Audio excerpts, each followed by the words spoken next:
let's introduce the first opening note, and we are super delighted to have Amandeep Singh Gill being able in his busy schedule to join us and to really give us kind of the framing with regard to where data fits within the current landscape, and more importantly, what's the role of open data as we are entering a new era of AI, a new era of digital transformation as well. Over to you, Amandeep.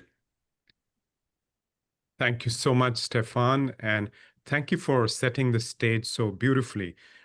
This topic that we are addressing today is very close to my heart, and it is a key aspect of the Global Digital Compact that you mentioned in one of your last slides. So if we go back to the Summit of the Future last year, 193 member states coming together to adopt the Global Digital Compact with its 5 key objectives: addressing the digital divide and accelerating progress on the SDGs, the aspect of trust, safety, and protection online, human rights online, the inclusive digital economy, in a sense, the centerpiece of the Global Digital Compact, and then these 2 areas that are emerging policy priorities: data governance and artificial intelligence. So data is one of the 5 pillars of the GDC, and there was a specific decision to start a first global discussion, multi-stakeholder discussion within the United Nations on data. So a working group on data governance has been established. Its terms of reference have been finalized, and it is on its way to some outcomes which will be presented alongside a review of the Global Digital Compact in a couple of years. In its work, in its terms of reference, of course, it's going to focus on principles. It's going to focus on interoperability issues, but some of the issues that we are focusing on today: access, openness, data commons, data for development, are also on the agenda for the first time. Now, some interesting aspect that you highlighted in your keynote around this 4th wave, artificial intelligence, they are also on the agenda of the United Nations. And I'm delighted to see Ambassador Phil Thigo in this session, because he and his colleagues in the high-level advisory body on AI that presented its report last year in September, just ahead of the conclusion of the negotiations on the GDC. Among its 7 recommendations, there's one recommendation that speaks directly to this data question, this 4th wave. So this is in the context of the H Lab's work on what it called common benefits, so common understanding, common ground. And by the way, just a week back, the General Assembly decided the modalities of the International Independent Scientific Panel on AI to build that common understanding, come out with regular assessments of the state of play, the opportunities and the risks. And then it also decided on its twin sister, a global policy dialogue on AI governance within the United Nations on a regular basis, so to create that common ground for action. Now, this area of common benefits, data plays a critical role there. Humanity is generating more and more data. And in a sense, people have been saying data is the new oil, but that kind of implies a sense of competition, holding on to data and selling it or using it in a selfish way. Data is rather the new soil.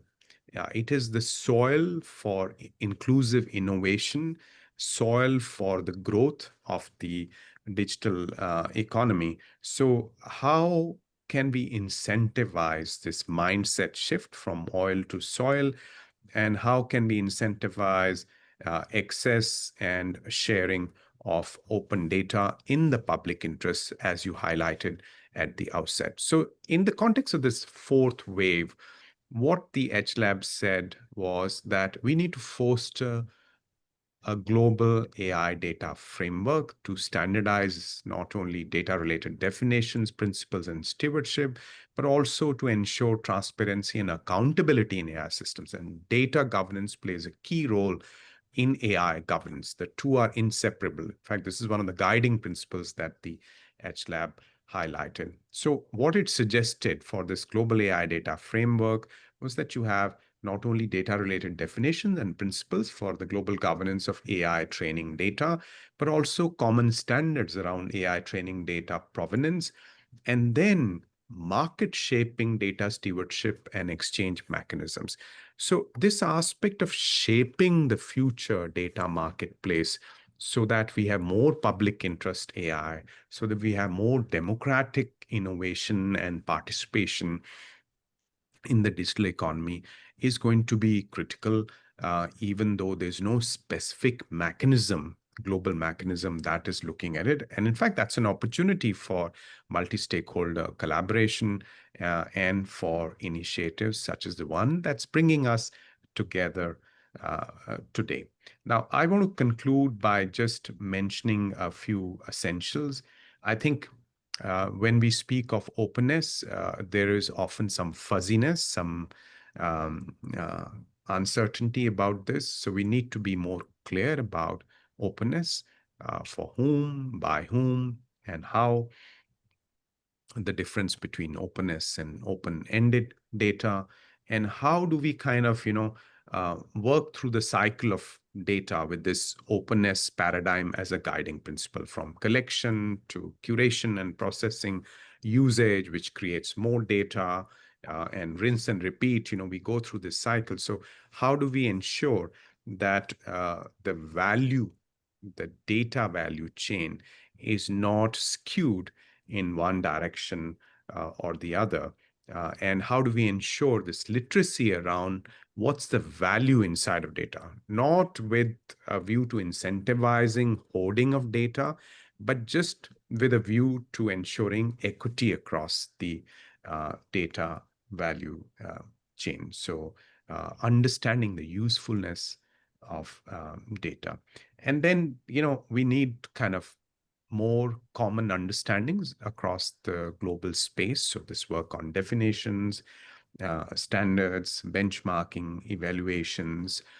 And then finally, we need some incentive structures for data to flow, data to be accessible, data to, as was mentioned in Stefan's slides, move into this direction of data commons. Data commons are critical for the UN's future work across the 17 sustainable development goals.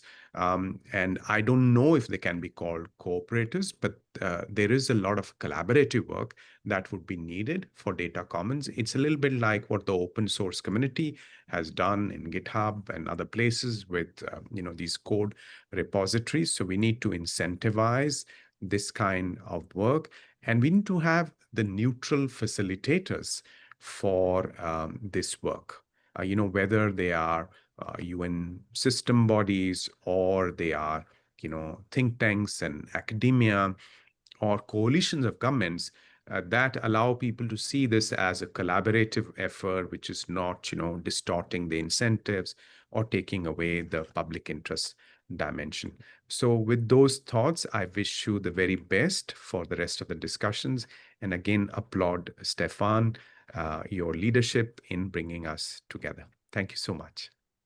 Thanks so much, Amandeep. And this is kind of the perfect setting to today's session.